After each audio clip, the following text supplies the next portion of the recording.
Hey guys, so before we move ahead to today's video, I have a small request to you. 90% of audience, 90% of viewers don't subscribe to my channel after watching the video. Now, if you do that, if you subscribe to my channel, I'll promise to work harder, to research better, to be more thoughtful, and to make sure that I'm putting out the best content for you. All you have to do is subscribe to this channel. Do we have a deal? So many of you have asked me that what should you talk about while meeting people for arranged marriage? Because when you meet someone, there is this awkward energy because both of you know that you are here with an intent to marry each other. And so it's very normal to feel nervous and shy. After listening to today's video, you will be thinking that how can I talk to them about this and ask them these questions? It will be weird talking to them about these things when you meet someone for the first time. Well, do you have a lot of time? No. Your parents don't give you that much amount of time to decide, so you have to make the process effective.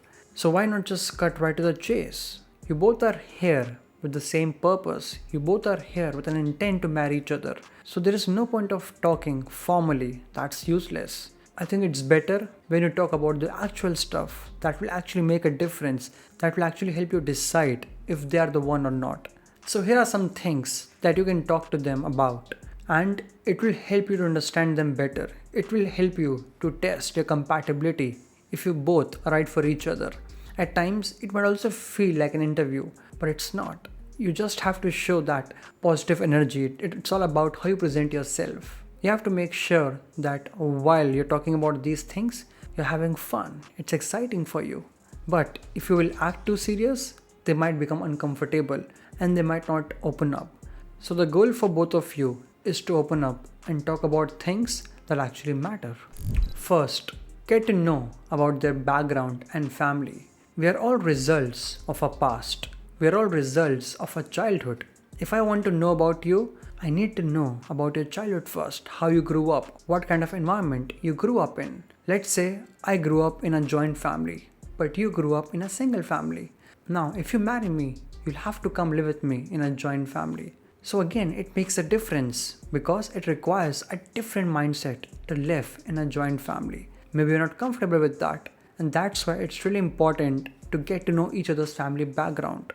Similarly, get to know where they grew up, which city they grew up, which school did they go to, which college did they go to. I know it's very basic questions, but again, it will help you get to know their perspective and where they're coming from.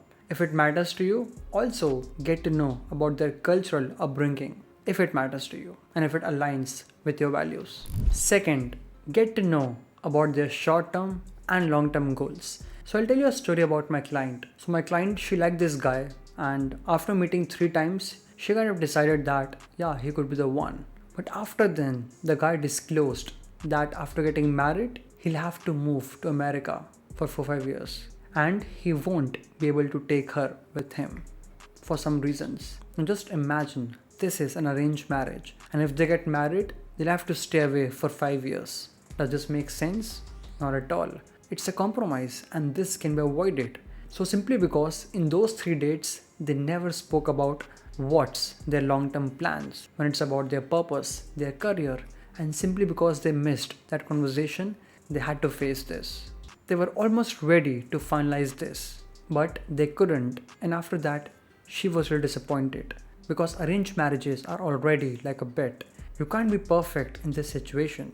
People end up making some mistakes, but if you have a choice to avoid some kind of compromise, some sort of sacrifice, do it. And that's why it's really important to talk to each other about your short-term plans and long-term plans. So ask them which city are they planning to settle down. Similarly, what's their purpose? Where do they see themselves after 5 years? Because it should align with your purpose. Because compromises are not good in marriages. It affects both the partners and eventually their relationships. Third, talk to them about financial compatibility. Money is sensitive and it's very uncomfortable to talk about money. I know you must be thinking that how will you talk to them about finances because it's so uncomfortable. That too with a stranger. But you have to understand that earlier when our parents were getting married, it was a male dominant society. Women were not allowed to work. and majority of them were housemakers. But now things are different. Women are working and they want to make their own money as well because they believe in being independent. And that's why in today's couple, financial compatibility is really important. I will give you my example. So if I am meeting people for marriage and let's say I come across a girl and she spends too much on materialistic stuff, maybe it will not impress me. It will be a turn off for me because I like to spend more on experiences. I'm just giving an example. As I said, money is sensitive. Are they a saver? Are they a spender? Where do they spend majority of their money? Because once you are a couple, you will have to make those decisions together. And you'll have to make sure that you both are at peace with those decisions. Fourth, get to know about their lifestyle and choices. We are how we spend our time. Our routine is our reality. So get to know about how do they spend their time because that's their truth. That's their actual life. Because how they like to spend their time should be compatible with how you like to spend your time. I'm not saying that you have to be 24/7 together and you should enjoy all the things together. It's not practically possible. But again, since you'll be a couple, you'll have to find some activities that you can enjoy together through which you will grow together.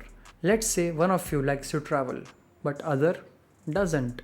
It's a big problem. If one of you like watching movies every week and the other person doesn't, again, there will be an imbalance. And so it's really important that both of you enjoy spending time with each other. Also, along with this, talk to them about their lifestyle. What kind of lifestyle do they prefer? If you are someone who is highly spiritual, who doesn't drink, doesn't smoke, and if they are opposite, no, you can't make it work. Your spiritual values should align with theirs. Get to know about their social circle. Social circle is an important factor when it comes to marriage. One of my close friend, she married this guy, and after that, she kind of realized that the guy doesn't have any friends, but she likes to hang out with friends. And now every weekend they're almost alone. Both of them, either they watch movie or either they go out, just two of them. Just imagine, is it practical? No. Is it healthy? No. We are social animals. We need a social circle. So both of your social life should be compatible. If you are someone who has a lot of friends, but they are opposite, they don't like friendships, they didn't grow up with a lot of friends, again, you might struggle with each other to connect. And so make sure that your social life aligns with each other. Fifth, get to know about their dating history.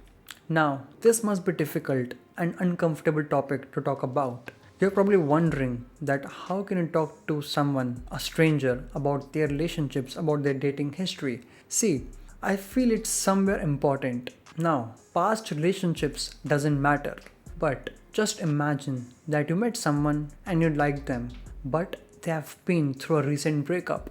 So you'll have to make sure that they have moved on.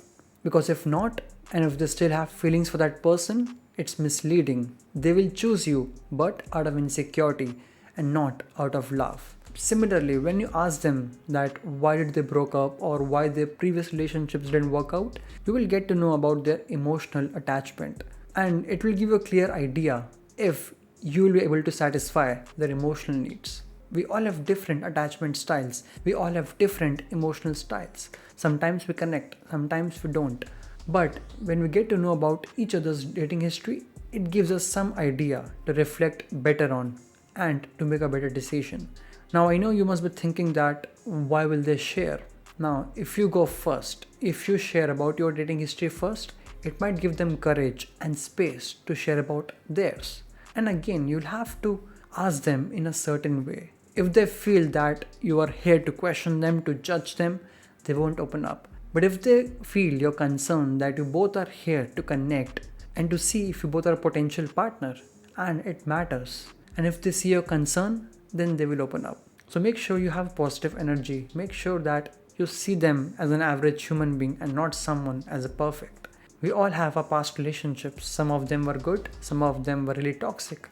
But we're not here to judge anyone because human beings do make mistakes and it's okay. At last, all the 5 factors, all the 5 points that I shared, you don't have to ask all of them in your first date. Some of them you can talk about in your first date, some of them in second or maybe in third. But as I said, it will be uncomfortable for you. It will be difficult for you to talk about those things. But as I said, it's important. You don't get much time to decide. Parents are really strict in these cases because they want to do it old ways. They won't allow you to meet them 10 or 15 times. So I would advise you that talk about real stuff that actually matters. If it's a normal date, it's fine. But in this case, you know that both of you are here with a strong purpose, and that is to get married. So as I said, just cut right to the chase. At last, if you like this video, please like, comment, share, and most importantly, subscribe. So next time, whenever there is a new video, you will be the first one to know. I'll see you next week.